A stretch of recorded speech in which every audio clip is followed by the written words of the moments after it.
അത്ഭുതങ്ങൾ തീർന്നിട്ടില്ല, അടയാളങ്ങൾ തീർന്നിട്ടില്ല കാലത്തിൽ ഈ ലോകത്തിൽ. എൻ്റെ പേര് ജെസ്സി, ഞാൻ മലമ്പുഴയിൽ നിന്ന് വരുന്നു.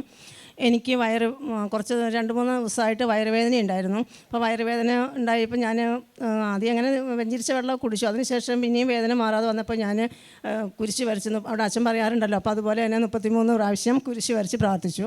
അത് കഴിഞ്ഞ് കുറച്ച് നേരം ഒരു 10 മിനിറ്റ് കഴിഞ്ഞപ്പോഴത്തേക്കും വയറുവേദന പിന്നെ അതിനുശേഷം പിന്നെ ഉണ്ടായിട്ടേ ഇല്ല, ഇതുവരെ ഉണ്ടായിട്ടില്ല. പിന്നെ അതേപോലെ തന്നെ ഞാൻ വീട്ടിൽ ജെറിക്കോ പ്രയർ ചൊല്ലിയിരുന്നു. അപ്പോൾ അച്ഛൻ പറഞ്ഞു അതുപോലെ തന്നെ എനിക്ക് ശ്വാസമുട്ടുണ്ടായിരുന്നു, ചുമയും കുത്തിയുള്ള ചുമയായിരുന്നു. അപ്പോൾ ആ ചുമ കാരണം എനിക്കൊന്നും ഭയങ്കര ബുദ്ധിമുട്ട്, അതുപോലെ തന്നെ ആ ചുമ വന്നിട്ട് ശ്വാസമുട്ടും ഉണ്ടായിരുന്നു. അപ്പോൾ അങ്ങനെ വന്നതിന് ശേഷം എനിക്കപ്പോൾ ജെറിക്കോ പ്രയർ ചെല്ലാനായിട്ട് പറ്റിയില്ല. അപ്പോൾ മോളൊറ്റയ്ക്കാണെന്ന് ചൊല്ലിയത്.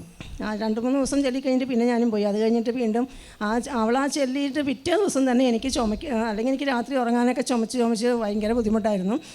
അപ്പോൾ ഞാൻ ഡോക്ടറെ അടുത്തൊന്നും പിന്നെ പോയില്ല. പ്രാർത്ഥന കൊണ്ട് അതെല്ലാം ഏറ്റവും നല്ലതെന്ന് വെച്ചാൽ അങ്ങനെ പോകാതിരുന്നു. അപ്പോൾ ഞാൻ അവൾ പോയി പ്രാർത്ഥിച്ച് ആദ്യത്തെ ദിവസം ചൊല്ലിക്കഴിഞ്ഞതിന് ശേഷം തന്നെ പിറ്റേ ദിവസം ആയപ്പോഴേക്കും ചുമയും അതേപോലെ തന്നെ ശ്വാസം മുട്ടും നല്ല കുറവായിരുന്നു, വ്യത്യാസം വന്നു. പിന്നെ അതിനുശേഷം ഞാൻ ഡോക്ടറെ അടുത്തൊന്നും പോയില്ല. പിന്നെ അത് 7 ദിവസം ചൊല്ലിക്കഴിഞ്ഞതിന് ശേഷം വീണ്ടും 7 ദിവസം കൂടി അതേപോലെ തന്നെ ജെറിക്കോ പ്രയർ ചൊല്ലി. അതിന് ഫലമായിട്ട് വീട്ടിൽ പല വ്യത്യാസങ്ങളും വന്നിട്ടുണ്ട്. പിന്നെ ചെറിയ പ്രാണിയുടെ ശല്യം ഉണ്ടായിരുന്നു, അതും പൂർണ്ണമായിട്ടും മാറി. പിന്നെ അങ്ങനെയുള്ള പല വ്യത്യാസങ്ങളും ഞങ്ങളുടെ കുടുംബത്തിൽ ഈ ജെറിക്കോ പ്രയർ ചൊല്ലിയതിൻ്റെ ഫലമായിട്ടുണ്ടായി. നമ്മുടെ വയറുവേദനയ്ക്ക് വരാനെങ്കിൽ 3 നേരവും കുരിശ് വരയ്ക്കുക, ജെറിക്കോ പ്രയർ നടത്തുക. വാഗ്ദാന പേടവും വഹിച്ച് ജെറിക്കോയിലേക്ക് ചെല്ലുമ്പോൾ ജെറിക്കോ കവാടം തകർന്ന് വീണ് അവർ കയറിപ്പോവുകയാണ് ചെയ്യുന്നത്. അല്ലേ?